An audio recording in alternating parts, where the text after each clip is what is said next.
Sejam muito bem-vindos, ouvintes do Futebol Matreiro. Estamos aí, eu e o Matheus, chegando na edição número 7, sétimo programa, um número cabalístico. E já começa aí perguntando para o Matheus qual que é o destaque aí da semana que se passou, uma semana recheada, e qual é o destaque da semana, destaque inicial aí, Matheus. Diga aí. Tudo bem, Fabiano?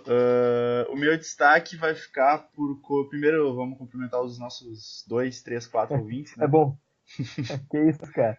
Que isso, O número cabalístico aí fica por tua conta, não acho? Na isso, cultura isso chinesa, vezes mil, né? né, cara? Vezes mil esse número que você falou de Pois é, vamos ouvintes, ver né, quando cara? chegar no 13 como é que vai ser o comentário. Enfim, o meu destaque fica por conta de um jogo que eu assisti em loco, que foi Inter e Corinthians. E torcedor do Corinthians, então, cara, é isso. Quando vê, né? O jogo foi muito movimentado e tu vendo pessoalmente é diferente do jogo, porque aqui no Brasil a gente pode ver essa questão. Inclusive, a gente pode falar sobre isso em algum debate, fazer algum dia sobre isso. As transmissões de futebol no Brasil pela TV, elas não captam o jogo inteiro, né? Elas captam basicamente o jogador só, então acaba que tu não tem uma noção do todo. Pode dar uma olhada, uma diferença da transmissão da Europa, eles captam um pouco mais de longe, né? Pra ver, poder ter uma noção um pouco mais da tática do jogo. Mas enfim, foi um bom jogo de futebol por conta da rivalidade aí entre Inter e Corinthians nas últimas décadas, aí, desde os anos 2000. E fica o meu destaque aí, jogo da volta semana que vem, promete também. Olha aí. Jogo da volta em Itaquera. O meu Isso destaque aí. inicial aí tem alguns destaques, assim, é difícil até escolher um. Ó, fala de mim que escolho vários, agora vai. Não, eu não vou escolher vários, cara. Só vou citar rapidamente que o que aconteceu no jogo entre Borussia e Mônaco, a explosão do ônibus aí que afetou o time, e o resultado em campo que foi negativo pro Borussia, enfim, seria um destaque inicial interessante, mas vou preferir ficar com 4 gols na Libertadores. Já começa a despontar aí como os possíveis artilheiros. E eu faço isso também para fazer uma promoção pessoal, né, cara? Pra falar que eu tava, último programa, o programa 6, eu falei que o Fred era seleção, que tinha que ser convocado no jogo seguinte. Ele foi expulso, acho que eu não tô enganado, no clássico, né? Sim, foi. Enfim, errou no clássico e agora foi lá e meteu 4 gols e começa aí a já se destacar na Libertadores. Mas já que eu entrei no tema Libertadores, vamos começar a falar sobre isso. Então, muitos jogos da Libertadores. Brasileiros, Botafogo jogou, o Atlético Mineiro que a gente citou, o Flamengo jogou, o Grêmio conseguiu uma vitória interessante ali, que Isso. fez 3-0, tomou 2 gols no final. O Palmeiras, aquele jogo emocionante, gol no último minuto. Só para introduzir o tema, eu vou falar rapidamente, acho que o Botafogo. Eu pude acompanhar boa parte do jogo, quase todo o jogo. E eu me surpreendi com a forma como o Botafogo jogou contra o Atlético Nacional. Vitória de 2-0. O último gol saiu bem no finalzinho, né? No desespero do Atlético Nacional de fazer um gol. O Uhum. Botafogo foi lá e conseguiu matar o jogo. Mas me surpreendeu também o Atlético Nacional, que é um time muito fraco. Me surpreendeu a fragilidade do time do Atlético Nacional. E eu acho que é um grupo que Barcelona de Guayaquil e o Botafogo estão com 6, Estudiantes com 0, assim como o Atlético Nacional. Um grupo surpreendente aí. E o que mais você tem para acrescentar aí, Matheus? LB? Se tu dá uma olhada nesse grupo um que é o que a gente tá comentando, tu olhava antes de começar, talvez a gente indicasse o Atlético e o Estudiantes como favoritos, né? Mas o Sim. Botafogo veio muito bem, ganhou fora, uma baita resultado. O Atlético Nacional, como tu falaste, ele tá meio mal das pernas, perdeu muitos jogadores referência do time aí. Então, realmente um grande resultado do Botafogo. Vou destacar duas coisas já que não é o destaque que a gente pode dar um só. A vitória do Palmeiras aos 50 e tantos minutos do segundo tempo, em cima do Penharol, aliás. Que a gente pode também falar sobre Sim, as falas do Felipe Melo, né, que é um cara que foge do convencional. verdade. E ele falou, comentando que o jogador chamou ele de macaco, ele proferiu as seguintes palavras, abre aspas, algum negão deve ter comido a mulher dele, fecha aspas. Já Então, fica aí como uma possibilidade forte de ser a nossa frase da capa, né? Porque Felipe chama Melo é atenção, né? um cara polêmico, né? E a É, vitória do Flamengo sobre o Atlético Paranaense também, que foi o jogo clássico brasileiro aí, né? Não diria clássico brasileiro, mas sendo o jogo entre brasileiros na Libertadores, dá pra ter um destaque grande também. Enfim, 2-1 o Flamengo ganhou no Maraca e foi um bom jogo também. eu só para terminar, fechar o Botafogo e Atlético Nacional, O único jogador do Atlético Nacional, assim, que parece ter um potencial, um jogador realmente forte, é o Ibargüen, aquele jogador veloz, É, um baixinho. dos que Esse sobrou, jogador né? realmente, sim, ele é um jogador muito interessante. Foi o cara que passava quase sempre na velocidade, na habilidade. Só que, de resto, um time que dá pra ver que o técnico realmente consegue tirar o máximo dos jogadores ali. Uhum. Porque teve a predominância da posse de bola no segundo tempo e tal. Só que a gente percebe que realmente falta mais para o time do Atlético Nacional se impor contra o Botafogo, por exemplo, que nem é um dos favoritos, né? E Sim. sobre o jogo do Flamengo, aqui, para fazer também um breve comentário, chamou a atenção, né, que os ambos foram muito bem. Diego agora tem essa questão da lesão, lesão de ligamento, joelho. É. Poderia ser pior, né? Hoje o Tanuri, o médico do Flamengo, disse que a expectativa é de 4 semanas até 6 semanas, um mês e meio ali. Então ele talvez nem fique de fora de toda a primeira fase. Possa jogar ainda o último jogo, de repente. Já é Sim. um desfalque realmente grande. Esse jogo foi interessante ver o. E em breve vai ter o jogo na Arena Baixada, né, na Grama Sintética. Promete ser dois confrontos muito interessantes. Mas acho que o Palmeiras ainda tem. Esse jogo ainda tem uns elementos a mais, assim como citou o Felipe Melo. O gol no último minuto, com sei lá quantos minutos de acréscimo. O É, gol saiu foi. 52, 53, se eu não Segundo estou jogo que o enganado. Palmeiras ganha dessa forma, né? O jogo contra o. Aliás, empatou o primeiro jogo nessa forma, se eu não me engano, ou ganhou o segundo, agora eu não tô lembrado. Que foi na Bacia das Almas. Isso, isso. Uh, e realmente, né? Agora, muitos minutos depois, mas enfim. Foi um gol de cabeça, a bola aérea. É aquelas É. coisas do futebol, né? E o Palmeiras agora com 7 pontos se destaca aí, né? Só pra falar também do jogo do Grêmio, né? Que abriu 3-0 até os 20 do primeiro tempo, assim, ao natural. E só que depois levou um sufoco do Iquique no final do jogo. O Iquique é o líder do chileno, não é um time que seja tão desprezível assim, né? Então foi interessante de ver também o Grêmio passando sufoco no finalzinho ali. E o Santos Sim, também ganhou de 2-0 do The Strongest em casa. Foi um resultado protocolar aí. Então não tem muito o que se falar desse aí. o Renato Gaúcho disse que os jogadores estavam com sono, vontade de dormir, né? Aquela coisa do Grêmio, ele quando tomou os 2 gols. Atenção, em princípio parecia realmente um time muito fraco pelos gols, a facilidade do Grêmio em fazer os gols, Sim. mas no decorrer do jogo mostraram ser perigosos e tal. E também teve essa questão realmente do Grêmio meio que largar de mão, parecer decidido o jogo e tomar um sufoco no final. Não podemos deixar também de falar um pouquinho do Galo, que passou sufoco.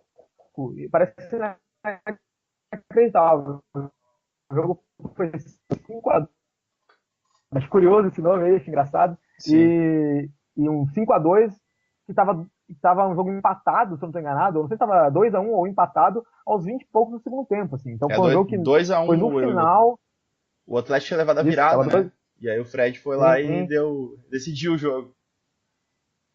daí, dos 20 e poucos minutos que o Galo empata e aí consegue fazer mais 3 gols. E de tudo que é jeito, o Fred fez gol partida, gol de cabeça. É. Enfim, 4 gols. É um jogador realmente que decide jogos.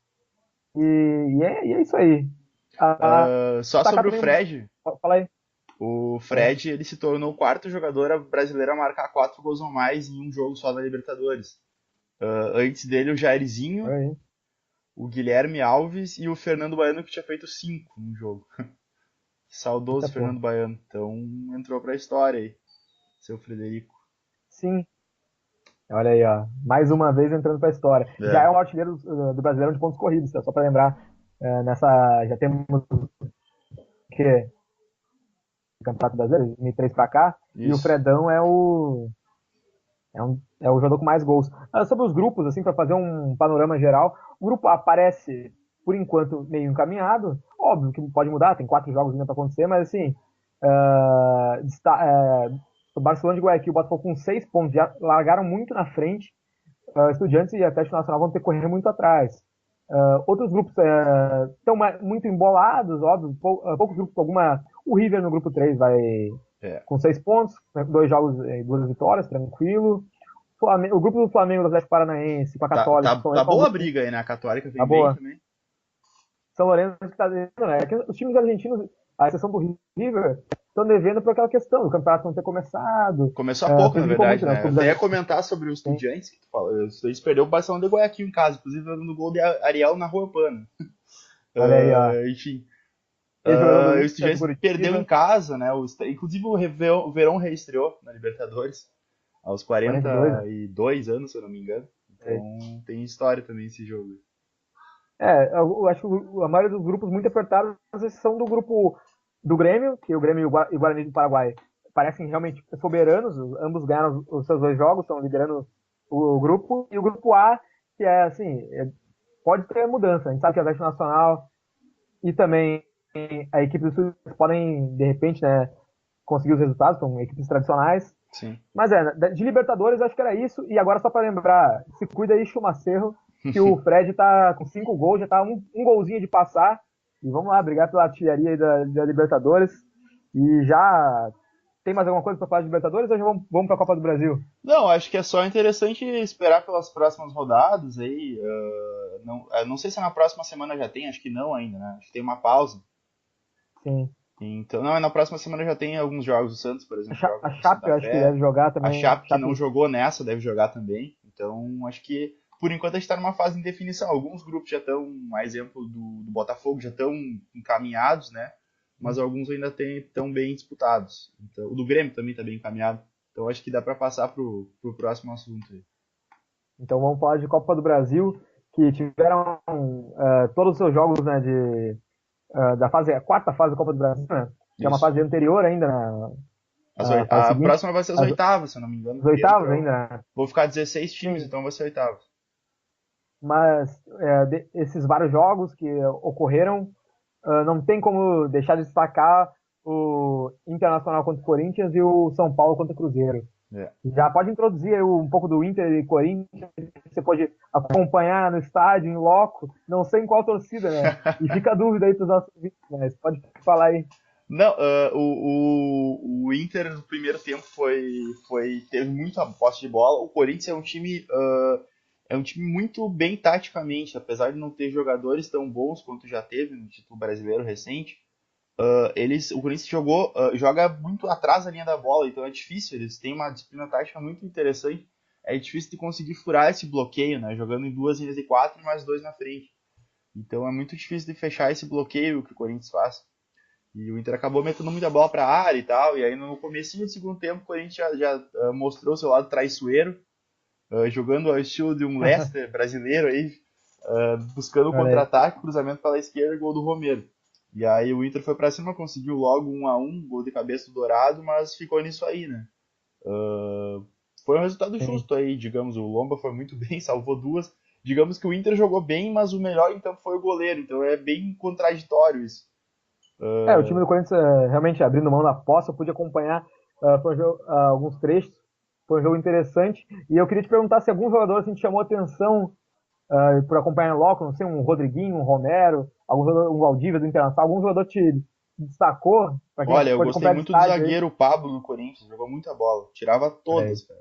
Do lado do Inter, o Dourado foi muito bem, não só pelo gol, mas ele desarmou, foi bem. E o Edenilson, contratação que já foi do Corinthians, inclusive, ele também tomou conta do meio-campo, corre muito, negão.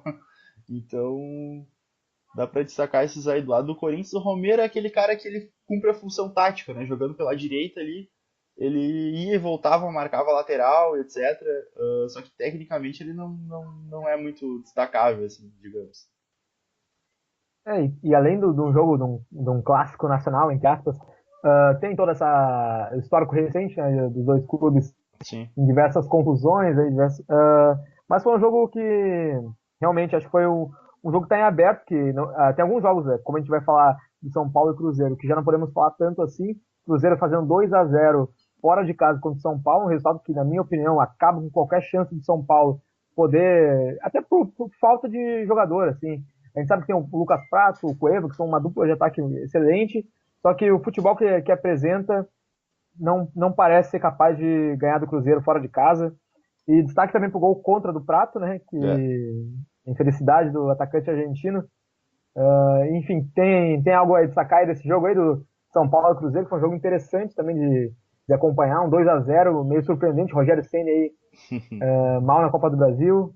Não, eu acho que a gente já vinha destacando o time do Cruzeiro aqui, que é um time bom, jogadores, e o Mano vem fazendo um trabalho bom também, né? Então, não, digamos que não seja tão surpresa assim, porque o time de São Paulo, o Ceni estreando como treinador, ele vem aprendendo algumas coisas também. O Mano já está mais tempo nesse mercado aí. Então, lógico que quando o Cruzeiro faz fora de casa, já 2-0, a gente fica um pouco surpreso, mas acho que dessa aí realmente não vai ter muita volta no São Paulo. O Cruzeiro tá bem encaminhado para a classificação. O jogo que é na quarta que vem, às 7h30 no Mineirão. Sim. O, e dos demais jogos eu fiquei muito feliz com a vitória do Paraná 2-0 fora de casa. É um time que eu Interessante. fico, um time muito tradicional, década de 90, início dos anos 2000, disputava competições de Série A, e eu torço muito pro Paraná conseguir aí enfim, fez 2-0 contra o Vitória, né? Uhum.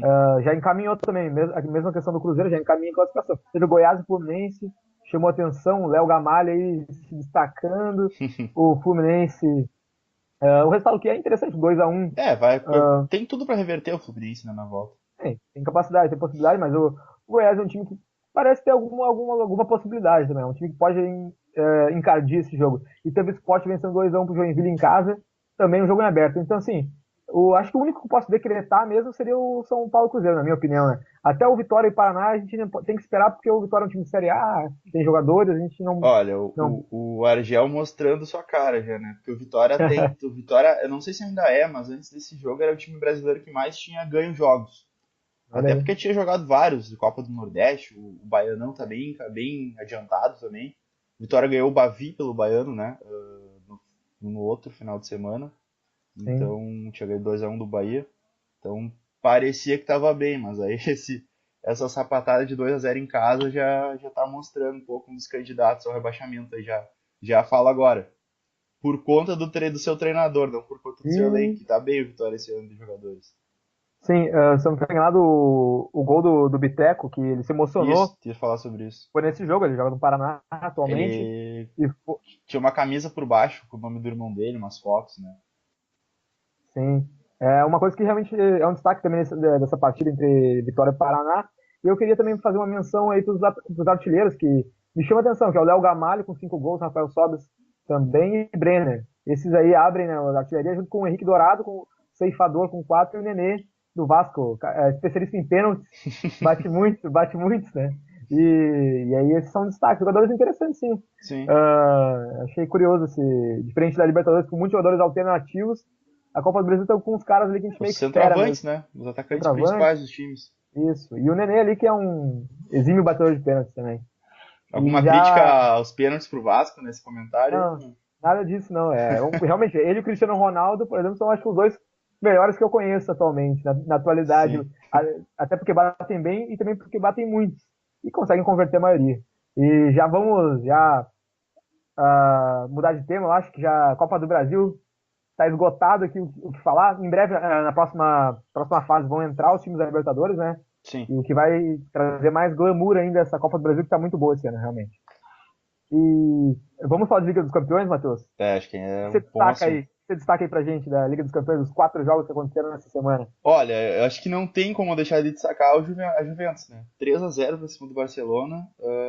A gente já viu que o Barcelona é capaz de reverter isso na última fase, naquele jogo Sim. histórico, mas dessa vez eu acho que não tem como.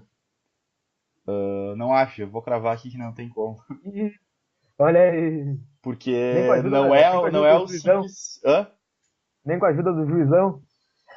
Digamos que é muito simples colocar só na conta do juiz aquele jogo, né? Então, a Juventus não é o PSG, tanto por conta de tradição quanto por conta dos jogadores que tem mais cancha mesmo.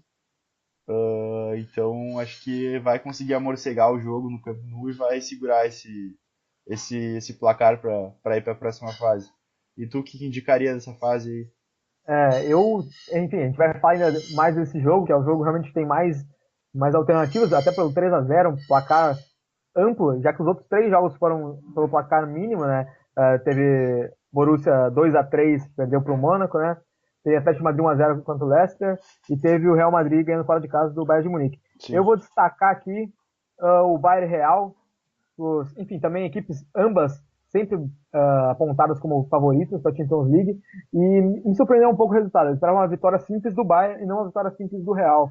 Me É, chamou a atenção, óbvio, que a expulsão do Javi Martinez ali foi o que decretou essa situação, porque estava 1-0 para o Bayern, o Vidal tinha feito um gol de cabeça e errou um pênalti, e com a expulsão, o Real Madrid conseguiu empatar logo no início do segundo tempo, um belo chute do Cristiano Ronaldo de primeira, o Carvajal cruzando uma bola interessante mesmo. E o jogo parecia ficar tava amarrado até a expulsão. Aí da expulsão, o Real realmente se impôs e o resultado acabou ficando muito barato, 2-1 pro Real Madrid, mesmo fora o de casa. seu Neuer mostrou que é um dos maiores da história, já, desde já, Sim, né? fez no mínimo umas 5 defesas decisivas, assim, sendo que tem gente que até questiona, diz que o segundo gol do Cristiano Ronaldo, fez dois, né? O monstro. O segundo gol passou pelo meio das pernas A do fera. Neuer, O, então muitos falaram que foi frango, eu não mas é achei que é frango, uma bola complicado, não é? queima-roupa. Pois é, né? O cara em cima dele é complicado de chamar de frango, enfim. Lembrar também, o Cristiano Ronaldo chegando a 100 gols em competições europeias, são 97, se eu não estou enganado, pela Champions, e mais uns 3 gols aí Recopa. pela Supercopa, acho que é pela Supercopa. Supercopa, acho que é, né? Isso.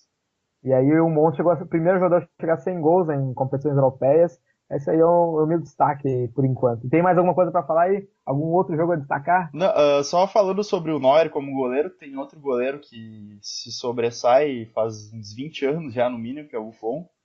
Ele nunca levou um gol do Messi, Olha aí, que é tá grande devendo, coisa para um garoto. goleiro, né? E também a Juventus renovou com o Dybala logo depois do jogo até 2022, que eu acho que não é coincidência não, pelos 2 gols que ele fez, vem crescendo muito assim, exponencialmente desde que chegou para jogar na Juventus. E aí vai também ter a questão que a gente vai falar mais adiante da Argentina, que vinha jogando com o Lucas Prato de titular, não sendo um demérito para ele, mas acho que ele não tem condição de ser titular da Argentina, tendo o Dybala na mesma posição, mas tendo Higuaín, Agüero, enfim. E o jogo Atlético e Leicester foi protocolar, aquele 1-0, gol de pênalti, que foi meio duvidoso, né, mas enfim. Então acho que o É. Atlético se encaminhou bem para segurar um 0-0, que é a cara desse jogo na volta. E também falar do Borussia Monchengladbach, que teve aquele susto, né? O Bartra acabou ficando ferido pela explosão da bomba perto do ônibus. Tem muita gente falando que foi desumano deixar os caras jogarem no dia seguinte já, né? Sim. Porque foi um susto muito grande, mas não sei se teria outra saída. É complicado uma situação dessas, mas também tem que ficar muito atento ao que pode acontecer, né? Porque a gente tá vendo a animosidade se espalhando pelo mundo todo aí. Verdade. Tem que cuidar para não acontecer num jogo isso, porque seria catastrófico pro futebol e pro mundo em si. Sim, essa questão do Borussia e Mônaco, o resultado, para mim, chama, não querendo que desmerecer a vitória do Mônaco, 2 gols do Mbappé, né? Chama, já começa a se destacar o jovem Sim. jogador francês aí. 18 anos de idade e já tem 21 gols nessa temporada, em 34 jogos. Tá realmente sendo um jogador de muito destaque. Os grandes times do mundo começam já a olhar com olhos de querer tirar jogador do Mônaco. Mas assim, eu acho que foi um jogo realmente. Ele inevitavelmente foi afetado por essa explosão, enfim, por É. tudo que aconteceu. Porque eu acho que é um jogo meio estranho, assim. Pra quem acompanhou, os gols foram meio estranhos. O Borussia podia realmente ter já tá eliminado, não fosse o Kagawa ali fazer jogadas interessantes e até inclusive fazer um gol, dar assistência para outro e conseguir perder de pouco, né? E aí esse 3-2 pro Mônaco, é óbvio, o Mônaco tá com uma vantagem muito grande já, né, para jogar a próxima partida em casa, mas eu ainda vejo uma possibilidade de jogo aberto, até o Borussia realmente sempre tem um Aubameyang capaz de fazer gols, um Royce deve jogar a próxima partida. O Royce é um E caso à parte, né? Porque ele. é, Não sei se ele jogou metade dos jogos desde que ele tá no Borussia que ele poderia ter jogado, né? É um baita jogador, mas ele não olha a consegue jogar. corneta aí. Ele não Olha consegue a jogar, corneta. cara. Ele é complicado. Inclusive tendo ficado fora da Copa por lesão, por exemplo. Sim. Só para também fazer um rapidinho ali sobre o Atlético Madrid e Leicester, eu acho que também é um jogo bem aberto. Óbvio que o Atlético Madrid com 1-0 é um placar bom. Tá, o pênalti para mim foi fora da área, então eu achei um erro grave, Pois é. na minha opinião. Assim, pelo que eu vi umas 2, 3 vezes ali, tentando ver se foi dentro, tentando ver, e para mim, em todas as vezes foi fora. E foi até o Albrighton, se não tem nada, que fez o pênalti, ficou um peso em cima do jogador, né? Sabe que ele corre para fora da área, tenta sabe, evitar que isso acontecesse, mas enfim, eu acho que é um jogo ainda aberto. Até porque o Leicester é um time daqueles que joga fechado e quando vê uma bola acha um gol, então assim, é um jogo que eu acho interessante. E fechando, para eu falar sobre todos os jogos um pouquinho, o Barça e Juve, óbvio, a Juve tá com na mão. Eu não vou cravar aqui não. Já vou dizer que eu não vou cravar Não não, quer se porque o comprometer, Barça, é? esse aí eu não vou me comprometer não. Tem outros aí que às vezes eu me comprometo, mas esse Barça e Juve aí eu não sei. É que eu acho que Os, a Juve vem crescendo, né? Então, defensivamente é o mais forte deles, né? Então, eu já sim. cravei. Não, Vamos é ver. que o que me chamou a atenção não foi a força da Juve, porque toda temporada a Juve sempre vem num nível bom. Sempre um nível bom, excelente, às vezes um pouco melhor, um pouco pior. Sempre vem forte. Mas me surpreendeu o Barcelona com a fragilidade do Barcelona. Assim. O Luiz Henrique é apático, o Pois é. time olhando, sabendo que não tem o que fazer, com poucas chances de gol. Teve uma ou duas ali que o Buffon salvou. Me assustou, assim. O time do Barça, realmente. Mas é que parece que é um time que fora de casa é assim, e que em casa às vezes incorpora ali o espírito e os caras vão lá e resolvem. O Dybala, realmente, na época do Palermo, acompanhava. O Palermo começou a fazer acho que umas 2, 3 temporadas atrás, fazer uma campanha interessante ali, todo mundo estava gostando de ver, era um destaque dos veículos de comunicação de futebol internacional, falando do Palermo, com o Franco Vasquez e com o Dybala, um ataque que às vezes o time era muito simples, um time muito mediano, medíocre até, Uhum. mas com esses dois atacantes fazendo tabelas e ganhando, fazendo alguns resultados impressionantes, e já se mostrava um jogador diferenciado. Assim, o Dybala, por ser muito jovem e tal, já também com um destaque absurdo, e é um jogador que só vem crescendo, e torcer realmente para que siga aí nessa toada, e que em breve vai estar no mesmo nível do Neymar, do Griezmann, Já tem enfim, tudo desses pra jogadores isso.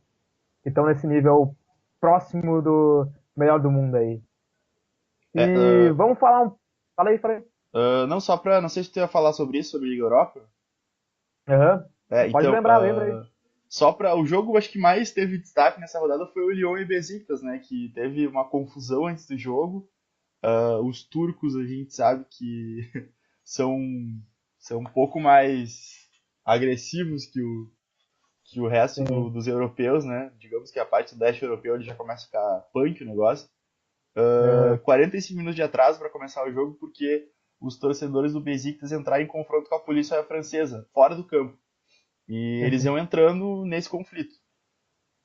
Aí nisso eles atiraram fogos de artifício na torcida da equipe do Lyon. E aí os torcedores do Lyon invadiram o gramado porque ficaram assustados, né? Que pudesse ser uma coisa um pouco. Enfim, fogos de artifício sendo atirados contra ti, acho que ia ficar um pouco assustado. Né?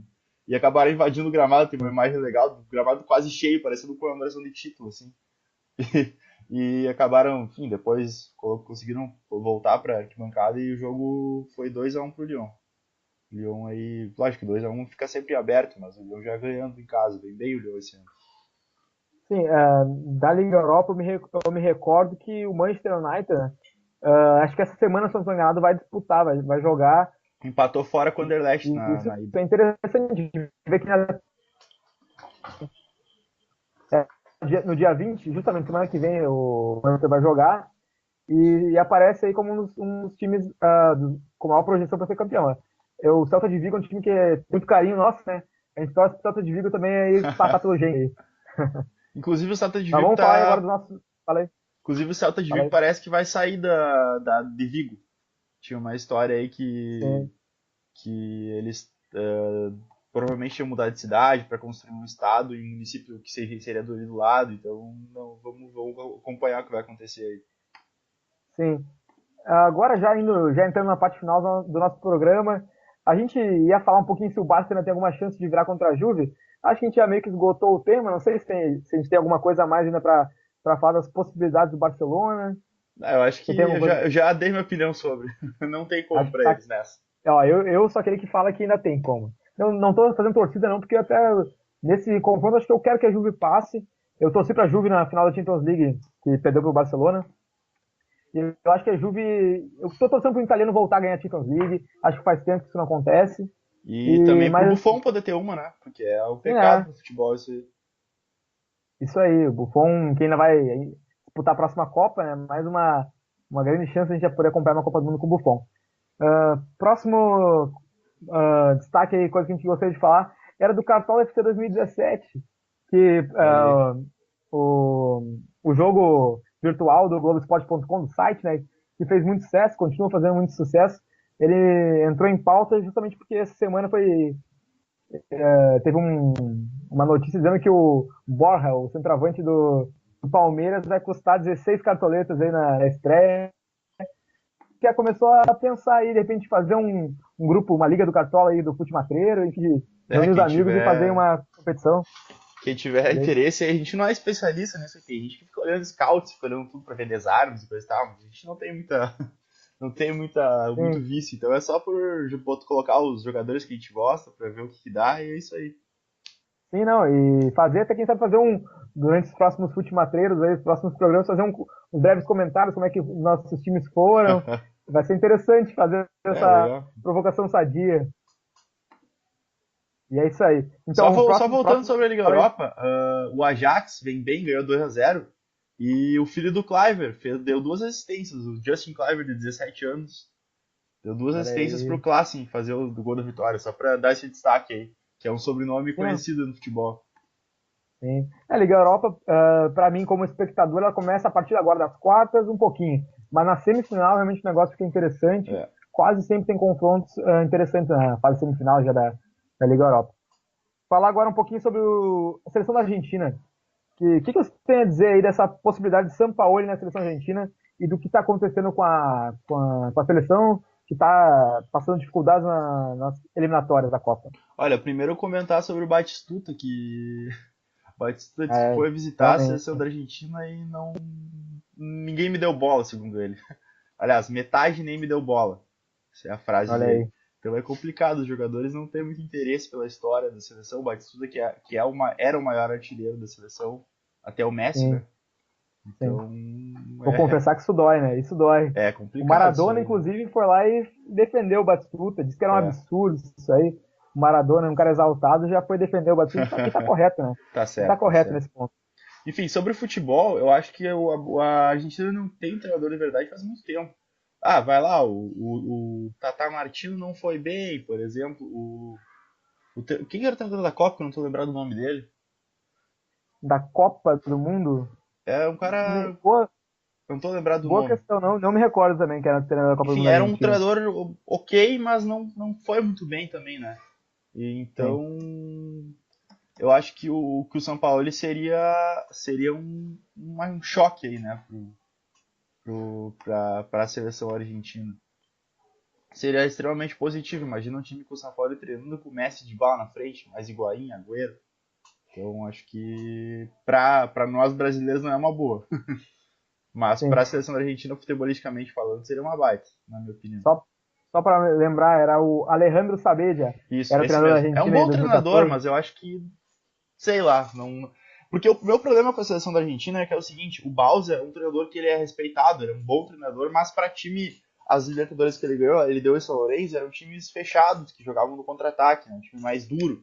E a seleção argentina não tem esse perfil, são o Messi, esses caras aí, de Maria, são caras habilidosos, então teria que ter um cara com esse perfil de time, que o Sampaoli dá para se encaixar, né, então essa que é a questão principal. Sim, o que me chama a atenção a partir desse, estamos falando em alguns treinadores, o Sampaoli acho que é o mais em pauta, eu tenho interesse realmente em saber se esses caras vão querer sair dos seus times europeus que treinam, por exemplo, os dois mais em pauta, que era o Sampaoli e o Simeone, né, que está no Atlético de Madrid. Eu acho difícil, o Sampaoli é até um pouco mais provável, né, está no Sevilha, o Sevilha, em princípio, parece que vai fazer uma temporada meio, já saiu da Champions, pode conseguir novamente uma classificação para Champions ali, pelo Campeonato Espanhol, mas assim, Sevilha não está tão em destaque quanto o Atlético de Madrid, que é um trabalho mais longo do Simeone. Acho muito difícil do Simeone, por exemplo, querer. Acho que mas o Simeone não vai aceitar. O Simeone acho que é complicado de querer sair do Atlético. Ou, não sei, se ele vai para o time europeu, mas acho que ele não vai querer a seleção agora. Sim, não. E o São Paulo tem um pouco mais de possibilidade, mas assim, falaram muito nessa especulação, mas o São Paulo mesmo não falou nada, então a gente nunca sabe se é real ou se daqui a pouco sai o Bausa e entra um treinador aí da Argentina, falaram no Galhardo, treinador do River, né, de repente. Inclusive o Sevilla emitiu um comunicado dizendo que seria uma falta de respeito a AFA falar diretamente com o São Paulo, né? O que dá para se concordar, porque aqui na América do Sul às vezes tem esse costume de ser sujo nas negociações e atravessar o time, né? Porque teria que, se quiser falar com ele, paga a multa rescisória pro Sevilha e conversa com ele, né? Então não dá pra fazer esse tipo de coisa, pra atropelar a ordem da negociação. Inclusive tem uns times do Brasil que são reconhecidos por essas práticas. Eu não vou aqui falar para não falar que é clubismo ou falar que é perseguição, mas tem alguns clubes no Brasil que são reconhecidos por ter esse tipo de prática habitual aí. Eu vou falar, o São Paulo foi por muito tempo muito sujo nos bastidores de negociações, na época que estavam dominantes do Brasil ali. Olha aí, cara. Polêmico. Vamos agora, para fechar o programa e lembrar aí, eu vou aproveitar, esse é o meu destaque final, e também é uma coisa que a gente queria falar no programa, que estava na pauta, que é falar do Inter e Milan, que vai acontecer às 7h30 da manhã de amanhã, do sábado. Uhum. É interessante a possibilidade, eu tô pensando seriamente em acordar 7h30 da manhã para assistir esse jogo. Eu não vou confirmar, não. Eu tô pensando em fazer isso, sim. Esse é o meu destaque final, eu acho que é um jogo interessante, o mercado chinês, óbvio. Toda essa ajeitar o jogo para botar 7h30 da manhã no Brasil é visando outro tipo de mercado, o mercado asiático, principalmente, né? Mas enfim, eu acho que vai ser interessante aí para quem puder acordar nesse horário. E você, Matheus, eu já falei isso me despedindo aí. E se você quer dê o seu destaque final aí pra gente. Não, só complementando esse seu destaque, que o Milan foi vendido definitivamente pro grupo de chineses, né? Então acabou de vez a era Berlusconi, que digamos que apesar do que ele tá envolvido, a pessoa dele foi um baita presidente pro Milan. Aí tem o que é 3 Champions League que ele ganhou nos mandatos dele. Acho que sim. Acho que é isso aí. Então é um momento histórico aí. Vamos ver se os chineses conseguem devolver o Milan e a Inter também, que é um tailandês, se não me engano, que é o dono da Inter.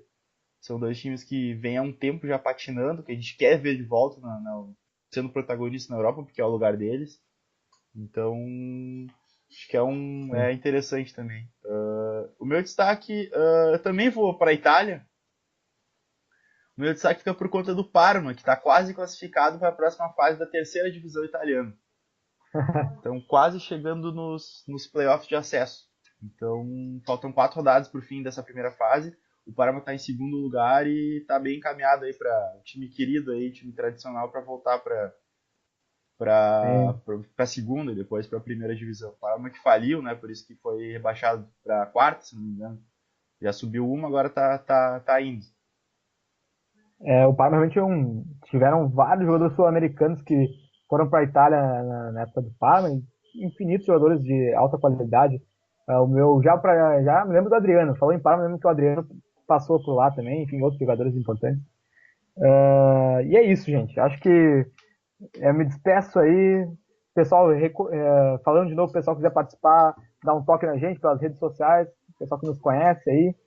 Queremos fazer coisas diferentes e vai rolar em breve, hein? Aguardem. Olha aí, inclusive já tinha falado sobre o especial que a gente vai fazer, vai rolar. Vai rolar, vai sair muito em breve. Agora com essa loucura de jogos importantes, acho que é mais interessante ainda fazer isso. E é com isso que a gente se despede, então valeu, abraço pra vocês. Então tá, até a próxima.